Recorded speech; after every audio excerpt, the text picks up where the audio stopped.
Two investors put $100,000 into different deals. One of them doubled their money. The other one actually made more, and it wasn't the investor who doubled their money. If that doesn't make sense, stick around because by the end of this video, it will. Welcome back to my channel. I'm Justin Gooden, founder of Gooden Development. I talk about passive real estate investing, multifamily development, and how busy professionals can put their capital to work in real estate without becoming a landlord. I also give you an inside look at the projects I'm building right here in Indiana. So let's talk about two numbers that show up in almost every real estate syndication you'll ever evaluate: IRR and equity multiple. Most investors know these terms exist. Far fewer actually understand what each one is telling you, or more importantly, what each one is leaving out. And if you're evaluating deals without understanding both, you're only seeing half the picture. Okay, let's start with equity multiple. An equity multiple is just asking for every dollar I put in, how many dollars did I get back? That's it. So if you invest $100,000 and you get back $200,000, your equity multiple is 2x. You doubled your money, simple, clean, easy to understand. The reason investors like equity multiple is because it tells you the total magnitude of your return. It answers the question, how much wealthier am I because of this investment? But here's what equity multiple doesn't tell you. It has no concept of time.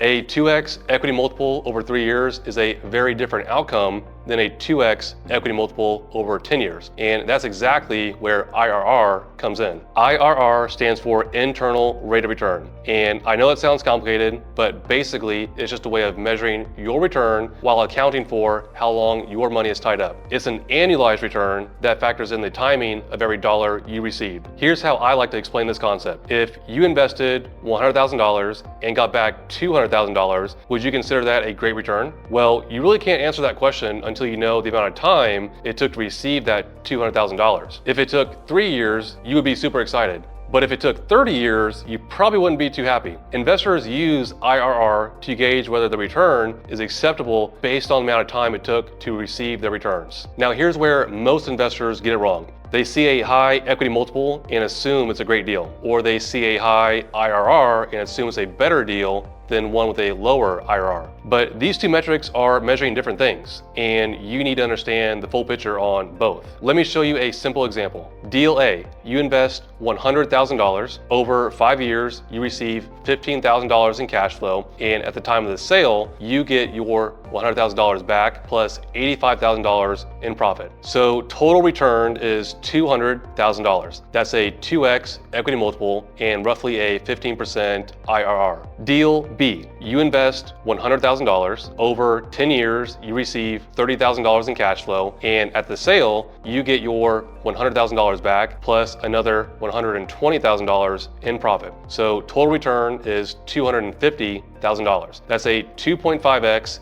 equity multiple, but only a 10% IRR. Deal B gave you more money back. Deal A gave it back faster and at a higher annualized rate. To decide which one is better depends on your goals and what you consider a good return. This is why the best passive investors don't just ask what the projected IRR is or what the projected equity multiple is. They ask about both, and then they think about their own unique situation. Do I want my capital back sooner, or do I want to maximize my total dollars earned over time? So now the obvious question, what actually counts as a good IRR or equity multiple? And the honest answer is it depends on the deal, but I will give you a very basic guideline for reference. For equity multiple, a generally solid target is somewhere between 1.5x and 2x over a 3 to 5 year hold period. That means for every dollar you put in, you're getting back $1.50 to $2 back. For IRR, it again varies based upon the type of deal it is and the risk profile. A well-located, stabilized asset, something that's already cash flowing and in a strong market, a solid IRR might be around 10% over 5 years. That's not flashy, but it reflects the overall risk of the business plan. A value add deal where you're buying a property and improving it to force the appreciation, you typically want to see an IRR target around 16%. So more work, more risk, and more return. And for ground up multifamily development, you should be looking for at least a 20% IRR target. That's because you're building from scratch and taking on construction risk and lease up risk. The return has to reflect that. Now, remember, these are just general guidelines. Every deal is different. The market, the business plan, the risk, all that factors into whether a given IRR target is acceptable or not. So the real takeaway is this: IRR tells you how efficiently your money is working, and equity multiple tells you how much wealth you actually built. You need both. A deal with a great equity multiple but a low IRR might tie up your capital longer than what makes sense for your situation. But here's something I want to be direct about, because I don't think sponsors say this enough. Every IRR and equity multiple you see in a deal pitch deck is a projection. It's what the numbers look like if everything goes according to plan. Returns in real estate are never promised and are never guaranteed. The market can shift, construction costs can go over budget, interest rates move, lease up could take longer than expected. Any of those things can impact what you actually receive versus what was projected going in. That doesn't mean these metrics aren't useful. They absolutely are, but they're one input, not the whole entire decision. So before you wire money into a deal, you need to be doing your due diligence on three things: the sponsor, their track record, and the market. How has this operator performed on past deals? Did they hit their projections? How did they communicate when things didn't go as planned? And is the market they're buying or building in actually supported by fundamentals? You then use IRR and equity multiple in combination with all that to make your investment decision. The most successful passive investors don't just chase the highest projected returns. They find operators they trust, markets they believe in, and then they look at all the numbers to make sure the deal makes sense for them. And I'm curious, when you look at a syndication deal,